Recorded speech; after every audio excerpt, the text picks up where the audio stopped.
this is lecture number 3 in the incredible story of hydrogen to human, the self-assembly of everything in the natural world. And if that is true, if what I'm saying is true, everything that you can think of in the natural world, everything, must be a symptom of the atom. It must be created by it. It must have self-assembled from it. So there will be patterns all around us in everything which tell that story. So what I'm trying to do in this series of lectures is to take you through the patterns, because, as you'll see later, we are programmed by our DNA not to see those patterns. We give other things meaning. But let's start right back at the beginning and remind ourselves what we did. We started with the atom and the forces that control the atom, gravity. That makes stars and solar systems. Solar systems make elements which self-assemble, and it also created order, position, stability. Now that's very important, because if the solar system doesn't just go down and collapse into the sun, there must be something which is making it stable. And that stability we saw was a balance between mass and gravity pulling in. Now that balance is extremely important, because if you don't have it, the universe always just disappears. Now we're going to see that theme of stability again and again and again. If there is something which is slightly unbalanced in the solar system will just keep changing and changing and changing until it does balance. Now, we're going to jump from gravity systems to electromagnetic systems on the Earth, atoms, making life. We're going up a complexity gradient, which is all driven by unbalance and rebalance, unbalance and rebalance.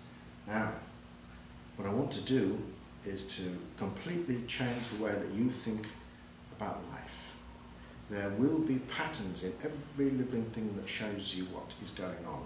And I'm going to show you those patterns. Now, remember, a living thing is made of quantum parts, quantum machines. Photosynthesis.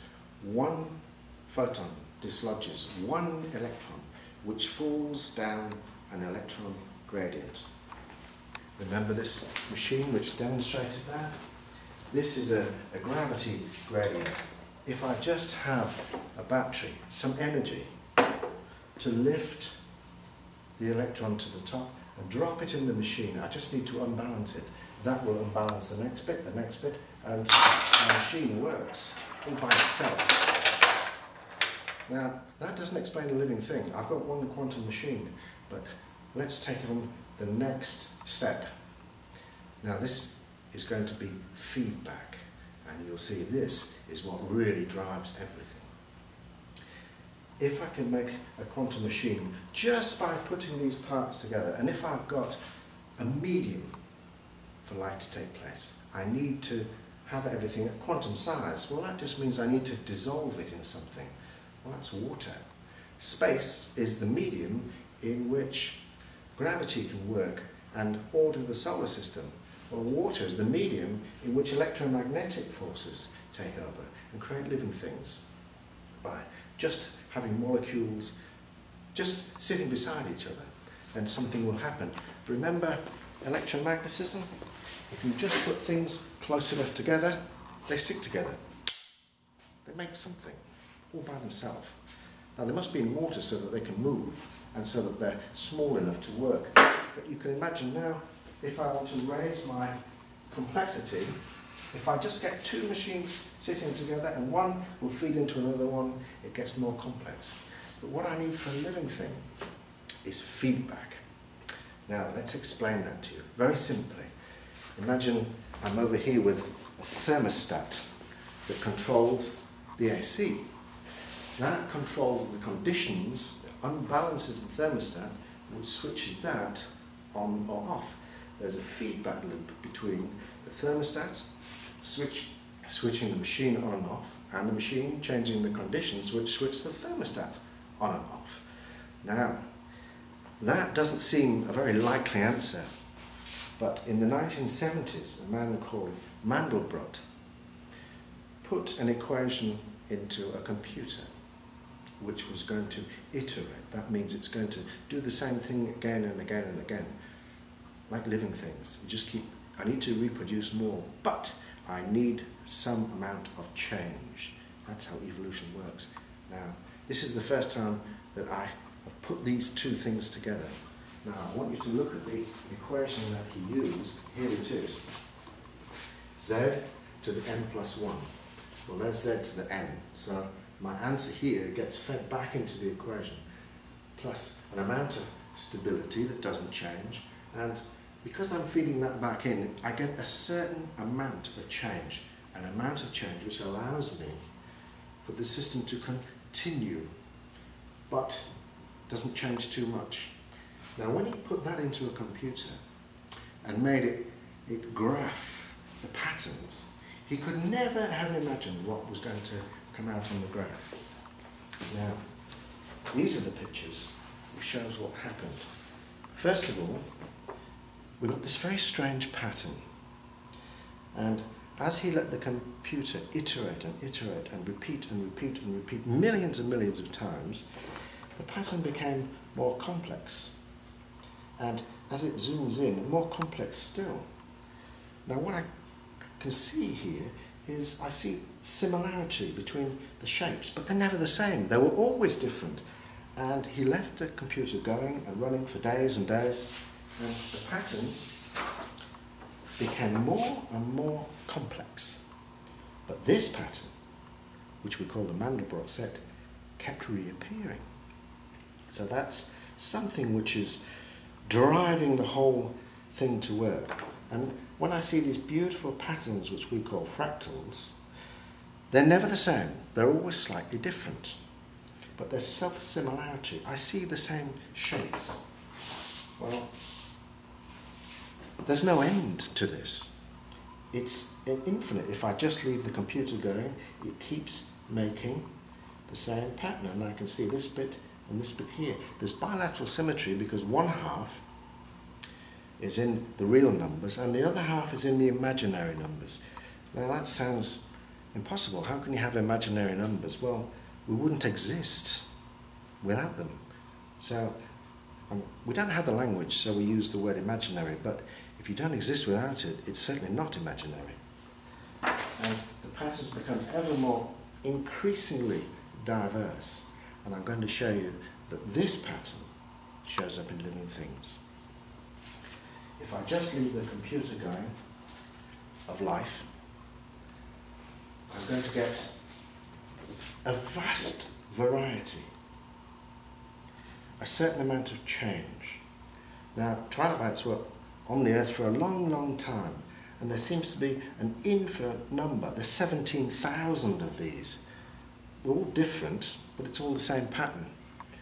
Now, just for fun, I made this fractal by using the Newtonian methods to solve the cube roots of -1. And I get the same thing. I just put that in for fun, really, just to show you how fractals really work. So I want to look for this pattern in the natural world, an ever-increasing diversity, but with the same thing. Now, I need something which is going to keep in order and remember how to put these machines together. And that something must work at electromagnetic level, and that's DNA. Now, if you remember how DNA works, it must do things by itself. Well, if I put two magnets together, they always click together, and they're always north and south. That's the only way that they can go together. Well, molecules are the same. The right amount of electromagnetism missing from this one, but is in this one, means that those two things will go together.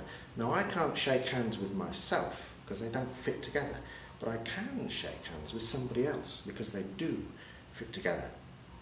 Now, there is a molecule of glucose which is the other way around, and it doesn't react with anything. It has nothing to do with life.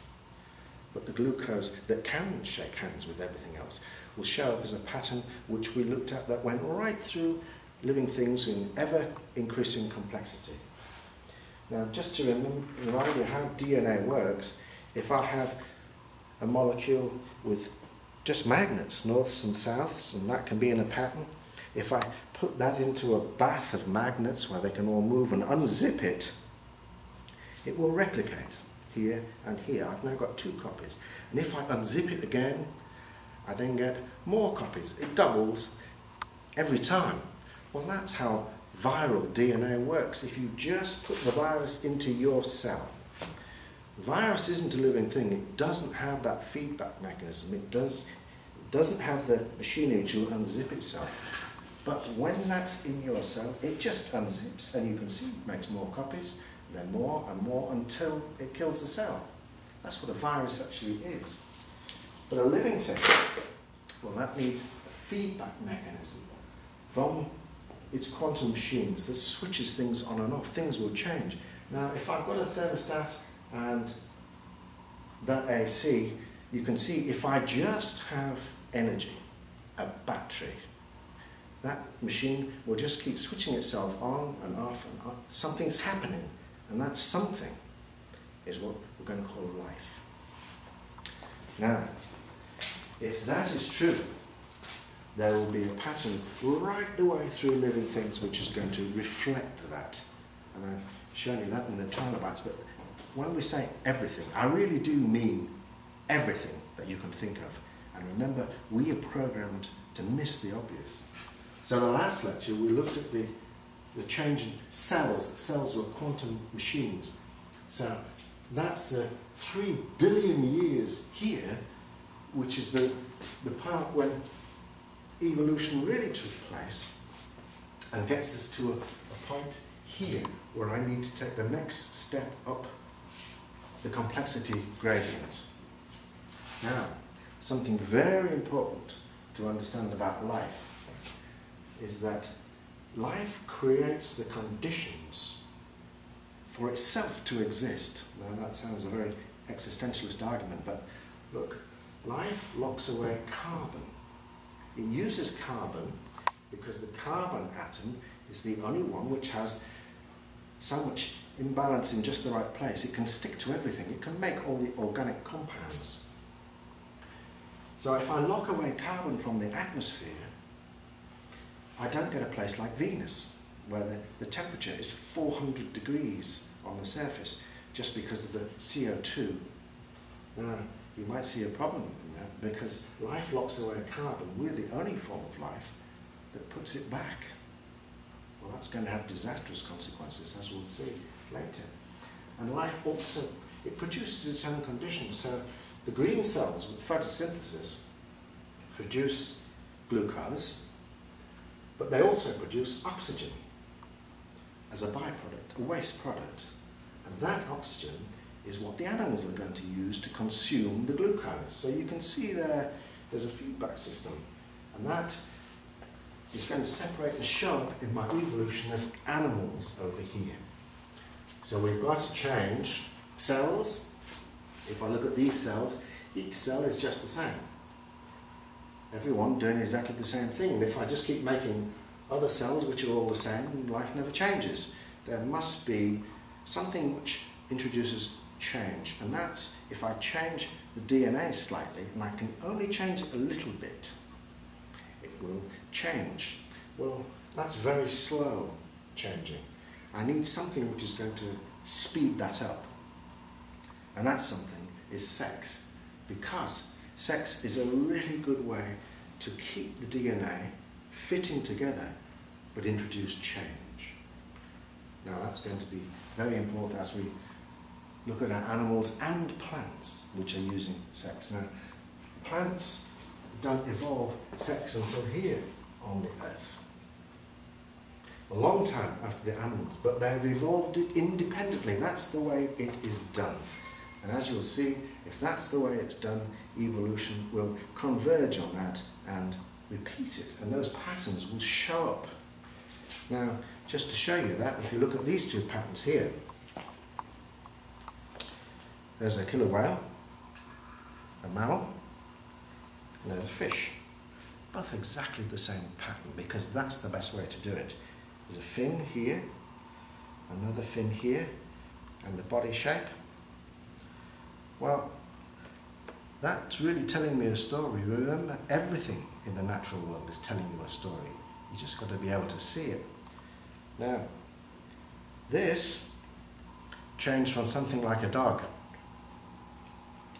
Now that seems incredible, but it's much easier to evolve by just changing numbers of cells and positions than it is to make my quantum machines. So it takes a long, long time to get all those machines ready. So here, this is what we call the Cambrian explosion, when life really speeded up because I'm changing from quantum machines and I'm putting them together into multicellular organisms which are really going to speed everything up. And if that is true, there will be patterns. Now, wouldn't it be nice if there was an animal on the earth which is half a dog and half a whale? Then that proves me right. And you're all thinking there isn't an animal which is half a dog and half a whale. Well, there is, and you see it all the time. But remember, you are programmed to miss it. So if I just show you that, it all becomes very clear. And I think in Chinese, this is actually called a sea dog. There are lots of mammals which are aquatic, but we don't see it as something which is morphing into something else. We see a sea lion. Now, let's go back to our place here, the Cambrian explosion, when cells are starting to get together. Now, there must be lots of living things which show me how that works. And here's one of them. Now, this looks like a jellyfish, but nothing could be further from the truth. This is a colonial animal.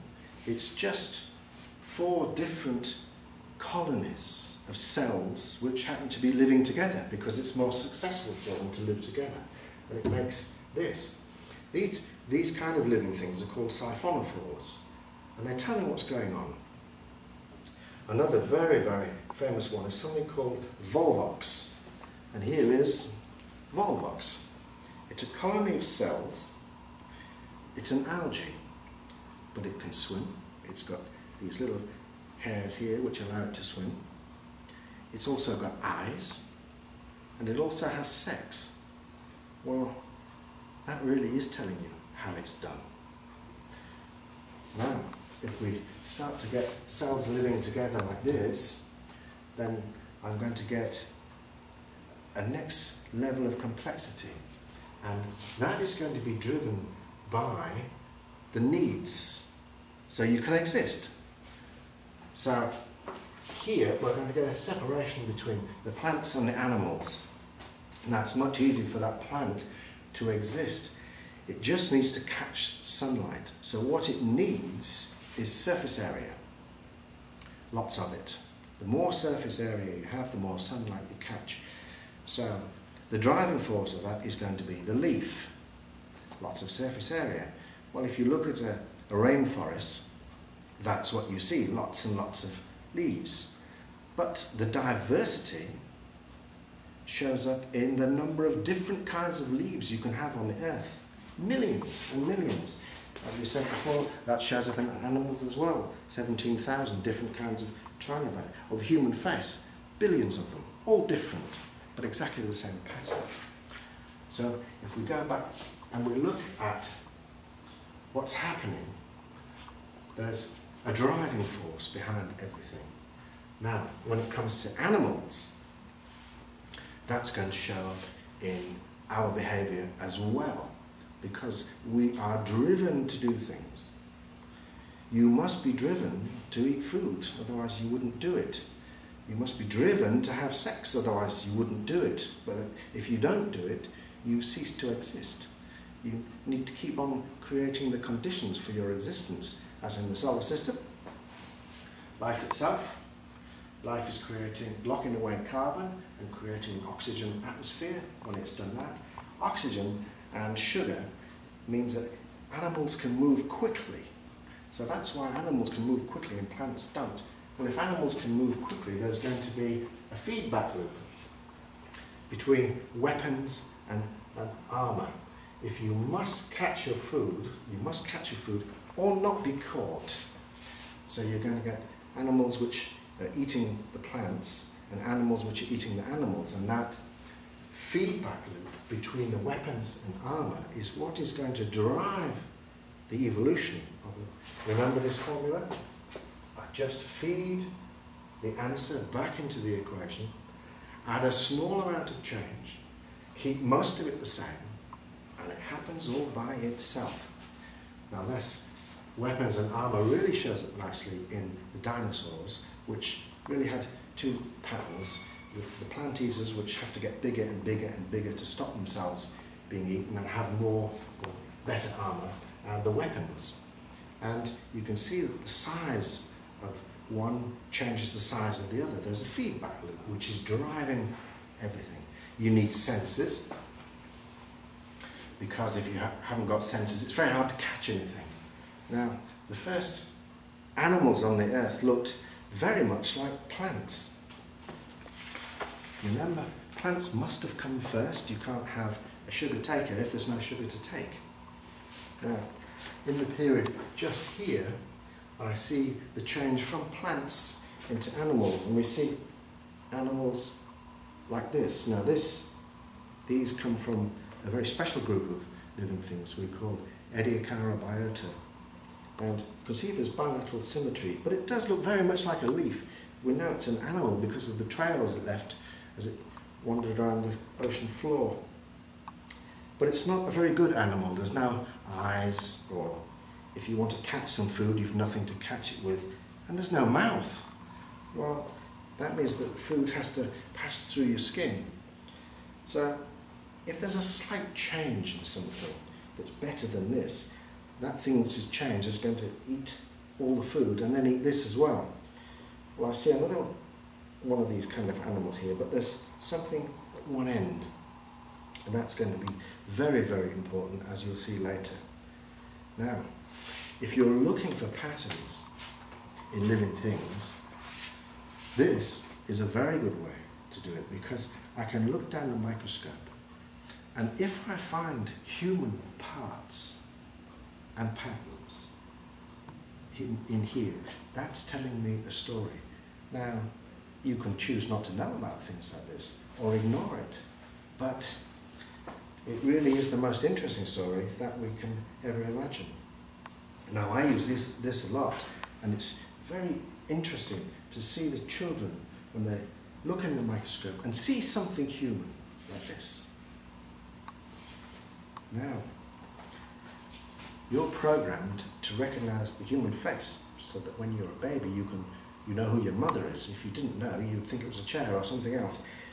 Here, that is very definitely a human face. It has the same proportion and ratio and symmetry, and we see a face. So there must be something special about this pattern, because we're going to see this again and again and again, but becoming more complex and diverse. Now, this was probably the first face on the earth. It would have happened back here. There's no bones. The mouth is somewhere here. It's extremely primitive, but it's definitely a face. So we need to remember this pattern, because it's one of the most important patterns. If you didn't have the eyes at one end in a head, then a jellyfish has eyes that go all the way around. It doesn't have this sense of direction and all the controls up here at one end. Well, that's very like an aeroplane, if you think about it. There's all the controls at one end, and it's got bilateral symmetry. That's the best way to do it.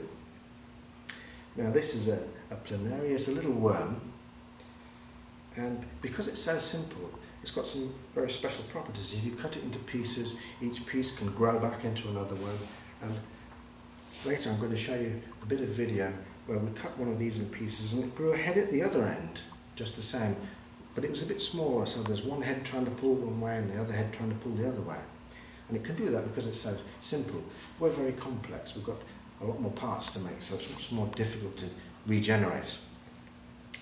So when I'm looking in the microscope, anything which I see which is exactly the same as me is the bit of the pattern which has stayed the same. Now, through gut, is one very, very important one. When you look in the microscope, you see through gut time and time again. Animals like this, with no mouth and no through gut, food's got to pass through your body. Animals like this, it does have a mouth, it's a hole here, but it's not a hole at one end, it's not food in and food out. If you're food in and food out, that means you can take food into your body, but it's not inside your body. It's just inside the tube. I can carry that food around and process it for a long time. I don't have to remain in the same place. And I can also use things like bacteria in that through gut. Because it's not inside my body, it's in the gut. The bacteria don't get into my bloodstream and kill me. There's a symbiotic relationship between people and bacteria. And when I was young, people always said that evolution is driven by competition. Well, it's also driven by symbiosis, things living together. And that's just as successful as pushing everything on. Now let's look at some of the patterns which start here in the Cambrian explosion when animal life really started to get going. I'm going to see a complexity gradient. And if I don't see it like that, it means it's not true. And there's one of my favourite words in the lectures which I always use is nonsense. So if it's nonsense, you'll be able to just sit down and think of something that doesn't fit into the pattern. Now, let's have a look at, we'll start here, this little worm. It's the first thing with a head. It's got a sense of direction. If one of these eyes gets more light, it knows there's light over here and less light over here. It likes to hide from the light, and that helps it not to be eaten if you're hiding. It doesn't have any weapons, but this was the first and the simplest kind of worm which had a definite head, a direction. Now, that's going to evolve into many more different kinds of worms which are going to change into fish. So there must be an animal which is half a fish and half a worm. And here it is. It's still on the earth today. It's called a landslip. There's no bones, but it is food in and food out, and it has gills, and it can swim, and it can move very quickly. Now there's lots of swimming worms. A leech is one. They swim very well, and they swim just like an eel or a sea snake. They're exactly the same process. So in every stage there's going to be animals which are half and half, but we are programmed not to see them. And this is the next step in that. This is a hagfish. It's not a fish. It doesn't have any bones except for a skull. It's got a head up here. It's still on the earth today because it has a very, very good defensive mechanism. If you try and touch it, the slime just comes out of its body in such large proportions that the fish can't eat it. So it lives down at the bottom of the ocean, eating dead whales and anything else which falls down there. It couldn't fight a shark or anything like that, so it's got to exist like that. Now when we're looking for patterns, some things are very hard to see, but if I take a living thing like this is really one of our ancestors because it has a notochord here, something which is using electricity. Now that doesn't look very much like the animals in this pattern, but if I look at the larva, and that looks like a tadpole, when this is a juvenile, it is just like a tadpole. It's got a head and a mouth, it's food in, food out, there's a notochord, and it swims around in the ocean, sticks itself on a rock, and changes into that. Well, sometimes I really do have to look very carefully to see what's happening. Now, I want to move up the animal chain and see if I can get to the people pattern. So we've got as far as this. Well, this, which doesn't have a jaw, doesn't have a mouth which can bite anything, is going to continue until there's something with a jaw that could come and eat this. Well, there's a fish called a lamprey, which is the next step, and it's got really good eyes. I need to stop myself being, I need to find food. And then the first fish on the earth, all these very, very simple things, but they do have bones. And if you've got hard structures. It means that you can leave the water and go onto the land. Well, the other animals with hard structures, insects, which also did the same thing, and animals like slugs and snails could also come out because their bodies are rigid enough. But something like an octopus, well, that can't get out of the water. It doesn't have anything rigid enough. Now I'm going to see the pattern of bones, because if you think about it, every animal on the earth with bones is the same pattern.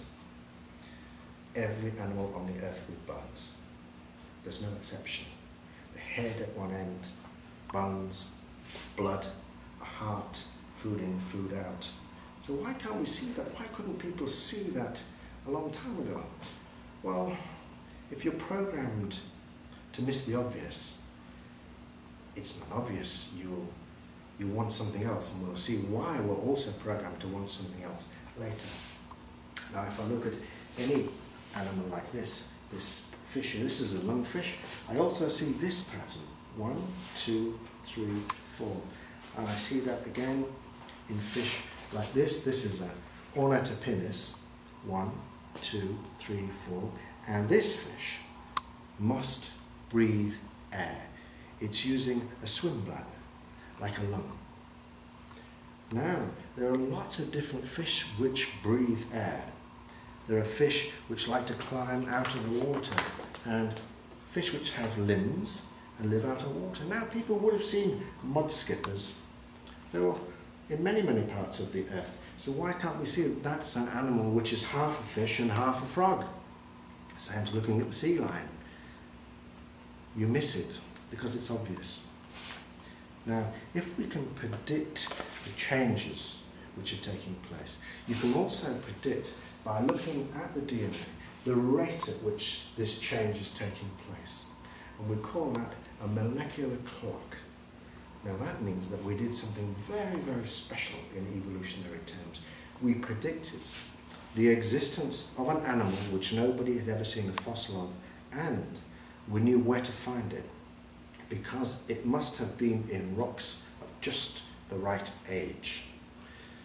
Well, that's a very compelling piece of evidence, because if you can predict something and then find it, you know the story is a true story, it has validity. Now that animal was this one here, a tetrapod. It's got 4 legs, this big flat head. This animal was called Ticton rosae, and it was found in the rocks in Greenland because those rocks were exactly the right age to find the animal which is half and half. Now, it took years digging in those rocks to find it, but the people knew they would find it, and they did. So that was really proving that what you think must be true, because if I can't prove or show you that everything in the natural world is a direct or indirect product of the standard model, then I'm talking nonsense. Now, there are still animals on the earth like this now. There's always lots of evidence. It's all around you. In fact, everything is a piece of evidence. And this is the giant salamander from Japan, and also lives in China. And I can see this big flat head here. And these really are very, very endangered. So I don't know how long they're still going to be on the earth, but you have to create your conditions to exist. Really, well, people are no exception to that. We can change our conditions, and we're the only thing which is smart enough to destroy its own ecosystem. How smart is that? And the population of the earth, well, it just makes complete sense. You can't keep changing populations and making them too big because there's not enough food. And that's what happens in animal systems. And I can graph that. And here's one of the graphs which just shows a population up here and a birth rate.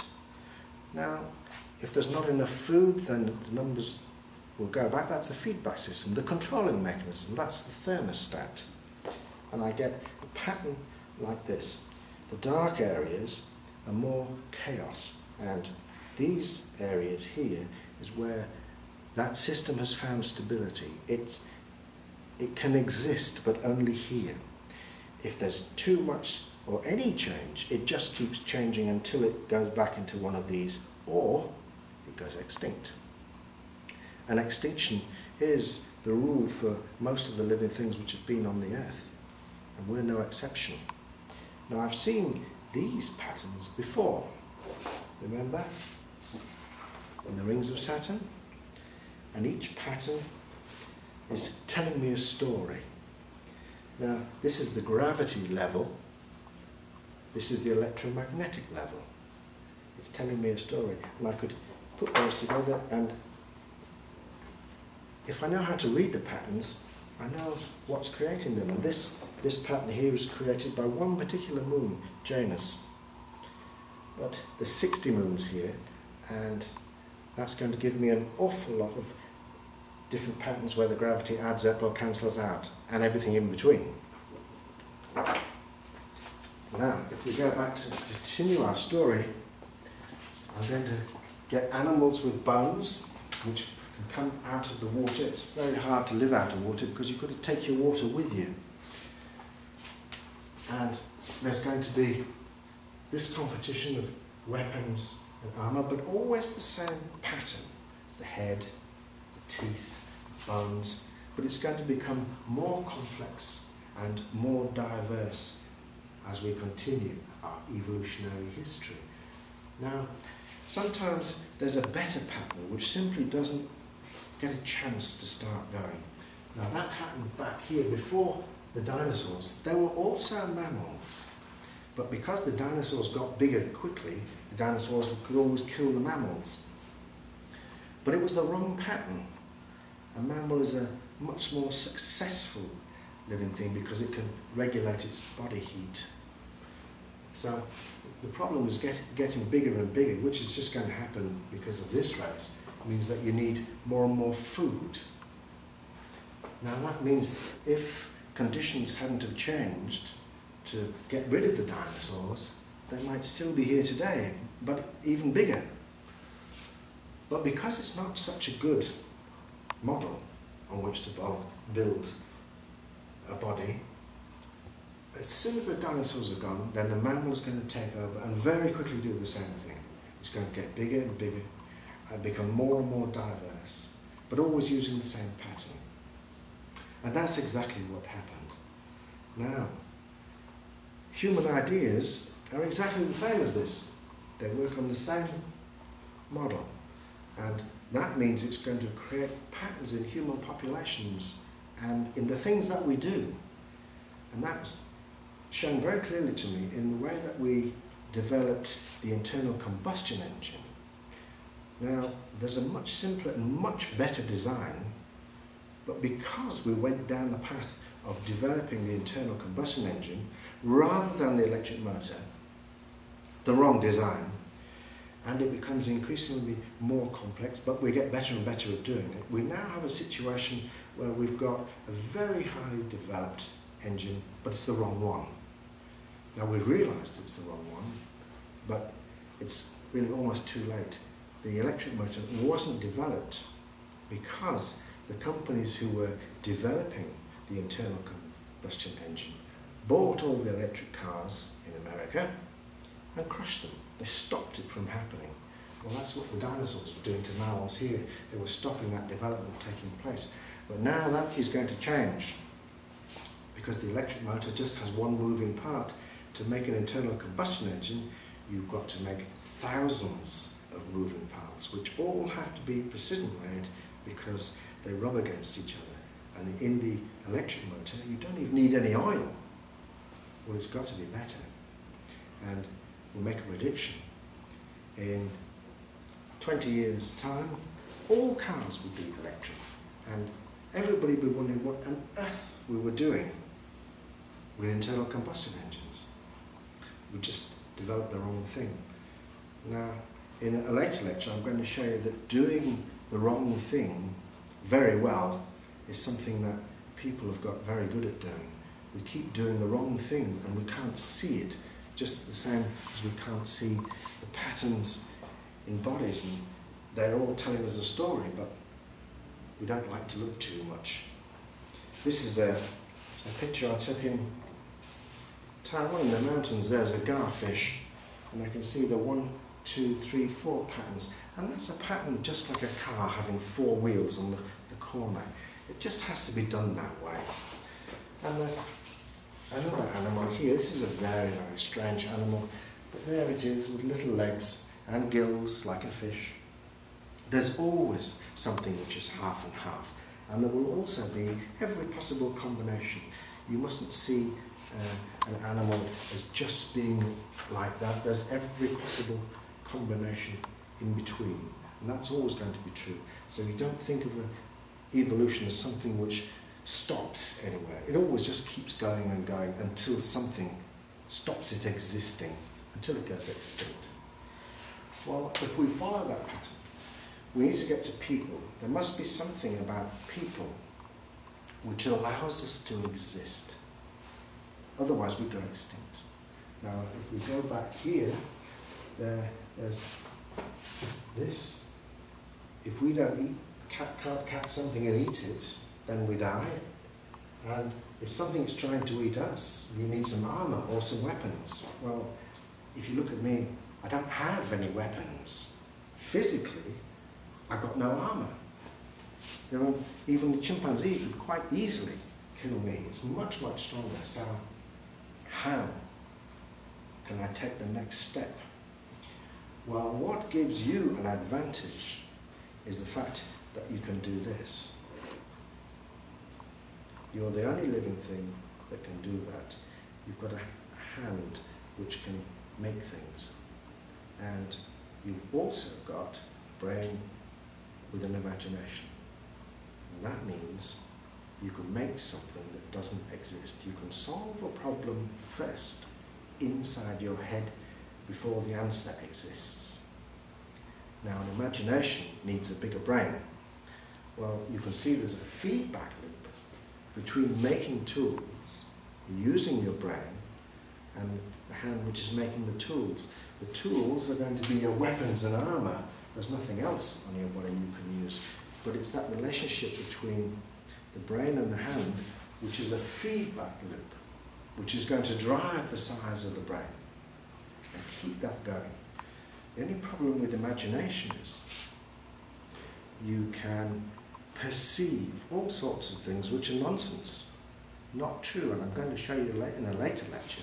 Most of what we do is absolute nonsense, but we are driven to do it by our DNA, simply so we can exist.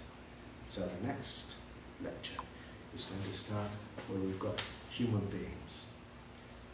So we'll say bye for now, but I want you to look at the little bits of video after this lecture which are taken with the microscope. And there's some very interesting things like the double-headed worm, a real push-me, pull-you trying to go this way or this way. Bye for now, and see you next.